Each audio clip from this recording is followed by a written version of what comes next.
आकाश ने गाड़ी अचानक रोक दी। सड़क के बीचों बीच वही पुराना जीपीएस दोबारा ऑन हो चुका था। स्क्रीन पर सिर्फ एक जुमला बार बार चमक रहा था, तुम कभी शेरगढ़ से नहीं निकल सकते। सोनिया के हाथ कांपने लगे। इसी लम्हे गाड़ी के शीशे पर किसी ने नाखून मारे। खिर्च खिर्च खिर्च। सोनिया ने आहिस्ता आहिस्ता सर उठाया। बाहर वही अनामिका खड़ी थी, चेहरा जला हुआ, आंखों से स्याह खून टपकता हुआ। तुमने मेरे बच्चों को आजाद कर दिया, अब तुम्हारी बारी है। अचानक सड़क गायब हो गई। चारों तरफ सिर्फ घना जंगल और दरख्तों से लटकी हुई बच्चों की लाशें जो हंस रही थीं। आकाश चीख उठा, सोनिया, ये सब खत्म हो चुका था ना? तभी सोनिया के कानों में विक्की भाई की आवाज गूंजी। बदला खत्म हो गया था, लेकिन मां का दुख नहीं। जमीन फटने लगी और नीचे वही भयानक घर जहां हर दीवार पर हाथों के निशान थे। अनामिका की आवाज गूंजी, जो एक बार यहां आया वो हमेशा के लिए मेरा हो गया। सोनिया ने आंखें बंद की और पहली बार चीख कर कहा, मैं डरने नहीं आई, मैं खत्म करने आई हूं। आसमान पर बिजली चमकी। विक्की भाई की रूह आखिरी बार नजर आई, मुस्कुराते हुए, और फिर मुकम्मल खामोशी। जब सोनिया ने आंख खोली तो वो अस्पताल में थी।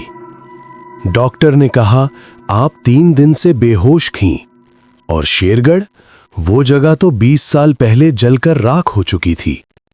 सोनिया ने आहिस्ता से मुस्कुराया, लेकिन उसके हाथ में अभी भी वही पुरानी तस्वीर थी जिस पर लिखा था, हम अभी भी यहीं हैं। अस्पताल की लाइट अचानक बुझ गई। स्याह अंधेरा, और फिर बीप बीप बीप दिल की मशीन की आवाज बदलने लगी। सोनिया ने आंखें खोली तो कमरे में न डॉक्टर था न नर्स, सिर्फ दीवार पर लिखा था, वापस आना ही था। अचानक बिस्तर के नीचे से किसी बच्चे के हंसने की आवाज आई। सोनिया ने कंबल हटाया। नीचे खून आलूद नन्हे हाथ उसके पांव पकड़ चुके थे। नहीं नहीं। अचानक कमरा घूमने लगा और पलक झपकते ही दोबारा शेरगढ़।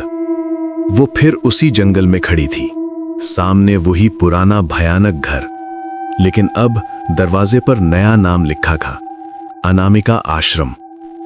पीछे से आवाज आई, सोनिया। ये आवाज आकाश की थी, लेकिन जब वो मुड़ी, आकाश की आंखें नहीं थीं, सिर्फ स्याह खाली गड्ढे।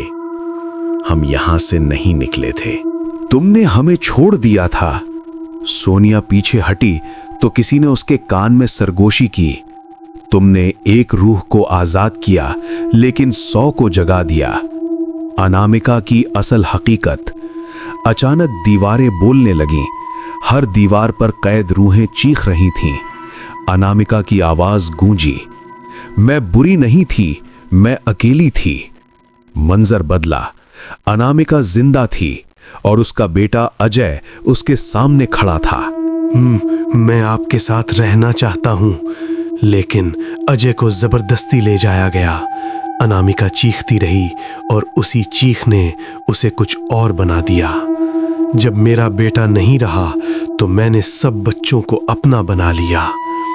अचानक बच्चों की लाशें अनामिका के जिस्म में जज्ब होने लगीं।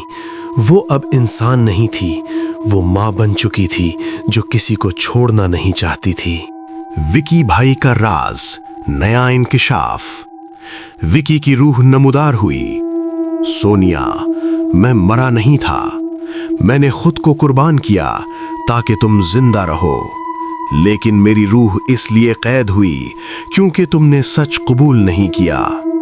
सोनिया चीखी, मैं बच्ची थी, मुझे डर लग रहा था। विक्की की आवाज भारी हो गई, और डर ही सबसे बड़ा दरवाजा है। जमीन फटी और नीचे एक और दुनिया थी जहां सैकड़ों लोग आंखों के बगैर चल रहे थे। ये सब वो हैं जो शेरगढ़ से भागे थे। अचानक माया की रूह जाहिर हुई। सोनिया, एक आखिरी तरीका है, तुम्हें खुद को इस घर के हवाले करना होगा। सिर्फ एक मां दूसरी मां को रोक सकती है। सोनिया के पेट पर हाथ गया। वो कांप उठी। वो हामिला थी। अनामिका चीख उठी, नया बच्चा मेरा। घर जिंदा हो गया। दीवारों से जबानें निकल आईं। छत से खून टपकने लगा। सोनिया ने आंखें बंद की और चीख कर कहा, मेरा बच्चा तुम्हारा नहीं है। उसने आग जलाई, लेकिन इस बार किसी और को नहीं, अपने खौफ को। अंजाम या शुरुआत? एक जोरदार धमाका हुआ। जब आंख खुली तो सोनिया हाईवे पर खड़ी थी। सूरज निकल रहा था। शेरगढ़ कहीं नहीं था। आकाश ने कहा, सब ठीक है ना? हम कहां जा रहे थे? सोनिया मुस्कुराई, कहीं नहीं। गाड़ी आगे बढ़ी। पीछे जंगल में एक बच्चा खड़ा था जो हाथ हिला रहा था। उसकी आंखें बिल्कुल स्याह थीं और उसके पीछे आवाज आई, कहानी अभी खत्म नहीं हुई।